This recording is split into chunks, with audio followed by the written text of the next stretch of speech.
For even more Atari fun, head over to Atari.io. It's Atari Test.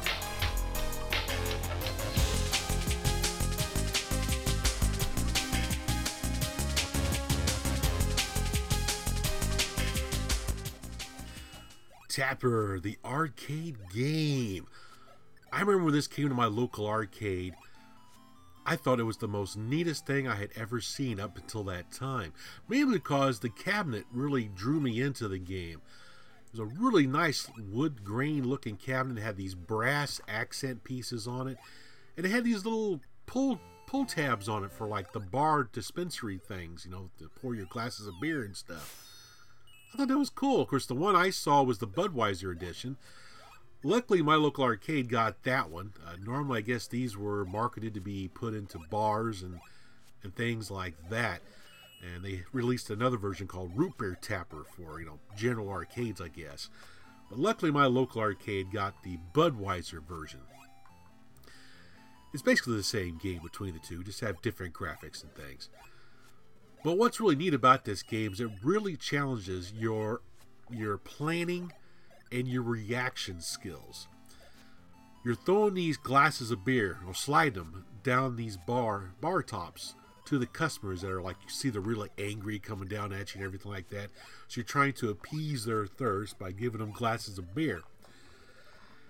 Kind of reminds me of those old movies, like in the old westerns. You'll see the cowboy come into the bar and goes, "All right, give me a sarsaparilla." And you'll see the bartender, you know, dispense the beer or whatever and go sliding down the cabinet top, and the cowboy catches it.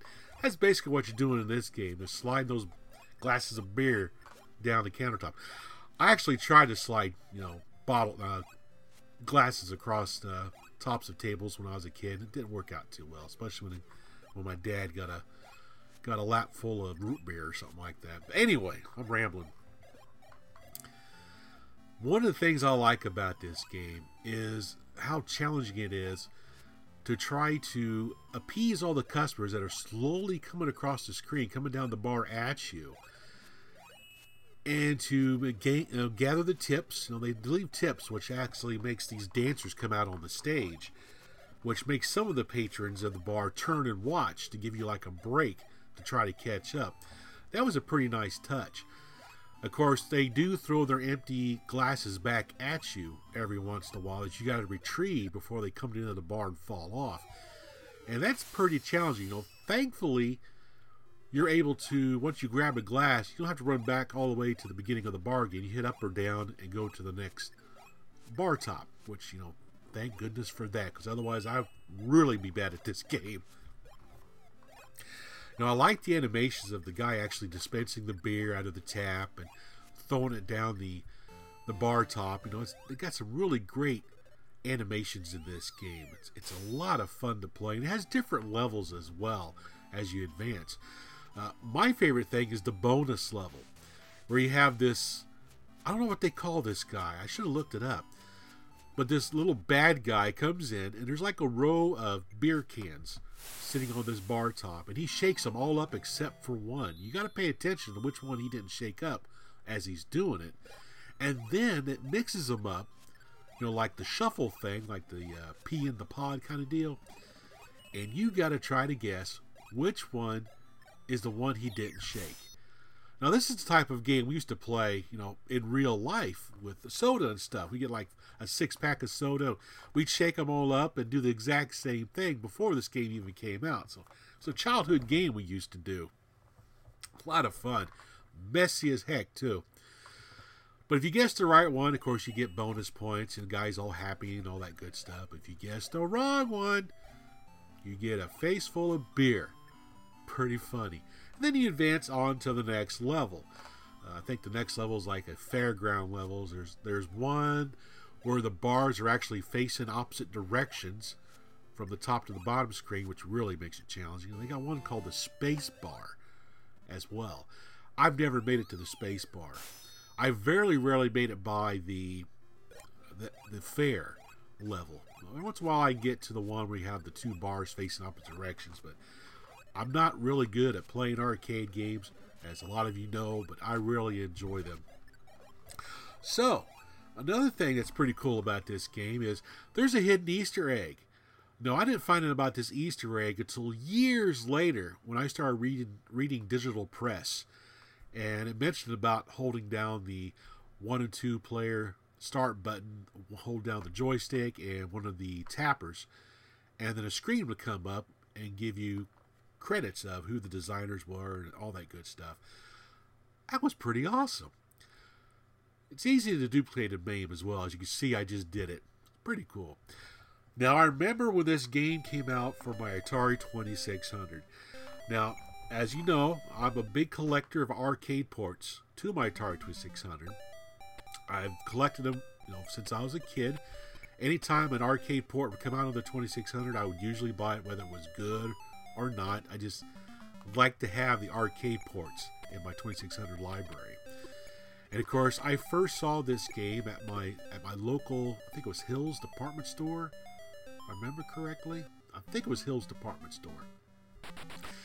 And I really liked the box. The box was really nice looking.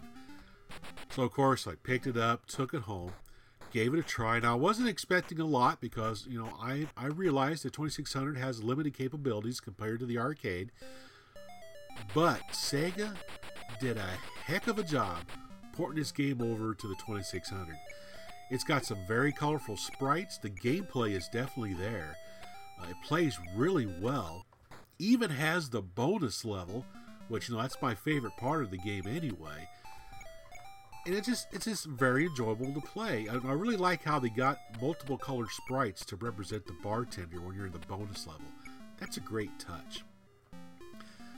I can't say enough about this game. It's probably one of my favorite arcade ports to the 2600.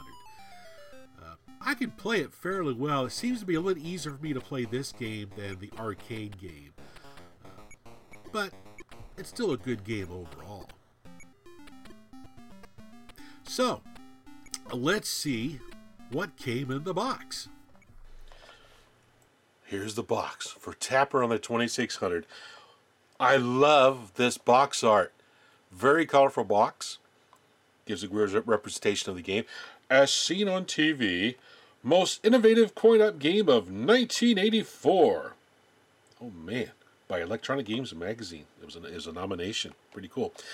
This came from a store, a Lionel store, which is very odd. I guess everybody was selling video games back then. Don't know what the original price was because it's been crossed out. Nice side art. Of course, on the back it shows some of the various game screens, and it has a lot of them. I mean, this is a really good port.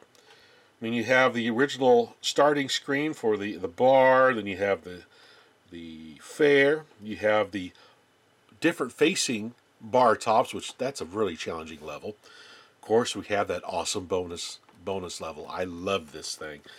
Then we have the space bar, which I've never made it to. Even on the 2600 version, I have never made it here. Side-splitting, soda-slinging laughs and spills. Yeah, this is root beer tapper, actually. It's not the Budweiser version. 5 belly-busting screens of soda fountain fun. Awesome. So inside the box, we have this really good-looking cartridge here. Sega did a good job with their cartridges on the artwork. Tapper. Oh, other way. Tapper. Awesome. I like that. Neat cartridge design.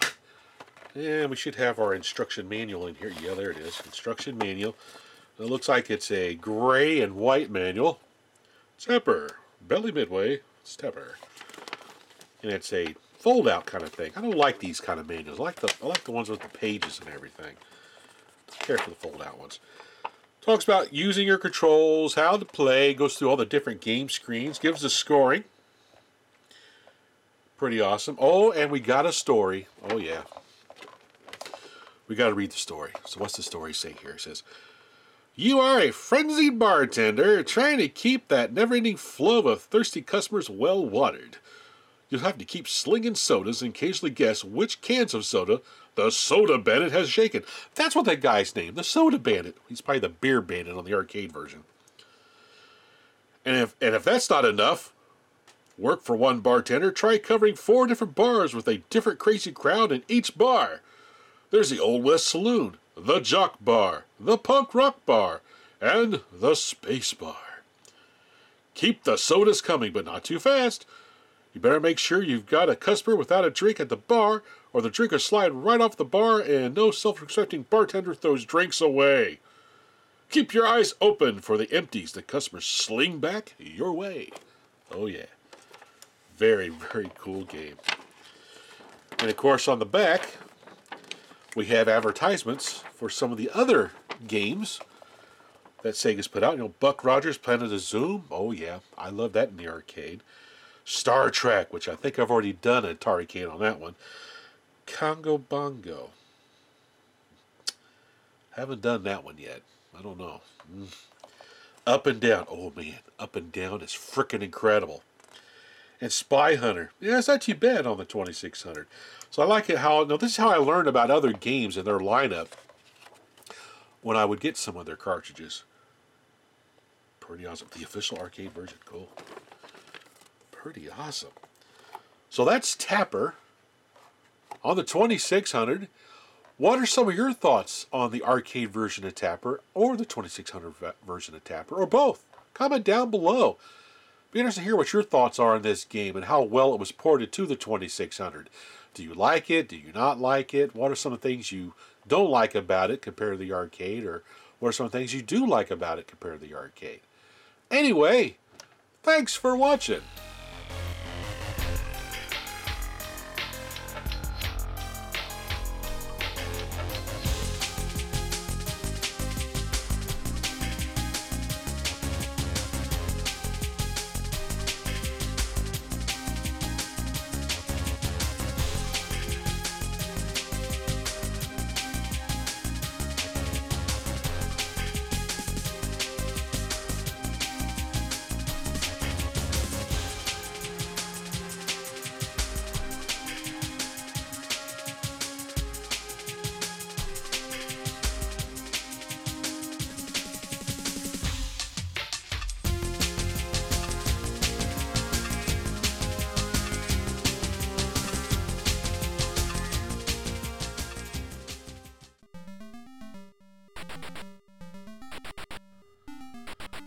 Oh, I'm going to regret this.